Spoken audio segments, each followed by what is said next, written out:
कैसे भजन की लाइन में सुनी लो।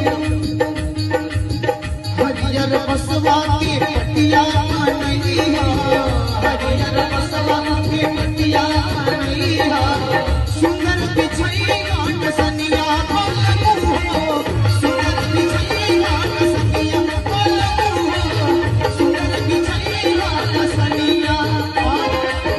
तापर मो दुलहिनी बनी सोइब, तापर मो दुलहिनी बनी सोइब, उपरास तनिहा चंदनिया होरा, ऐसन पलंगिया बनैया पलंगवा, भील न पावे पलंगिया होरा, ऐसन पलंगिया बनैया पलंगवा।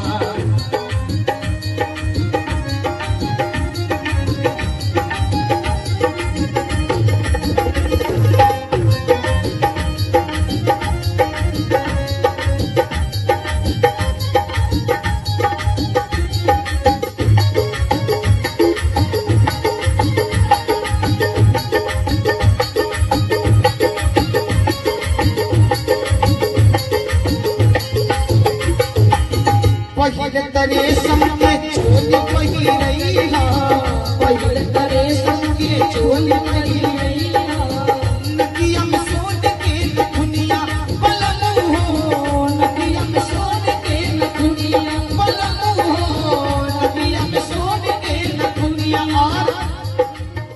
अब कैसे भार सही गई देहिया, अब कैसे भार सही गई देहिया, मौत दी हम मुटकी, मौत दी हम मुटकी कफनिया होरा, ऐसन पलंगिया बनैया पलंगवा, हील न पावे पलंगिया होरा, ऐसन पलंगिया बनैया पलंगवा, हील न पावे पलंगिया होरा, ऐसन पलंगिया बनैया पलंगवा। और भजन के अगला लाइन कैसे कहेगा,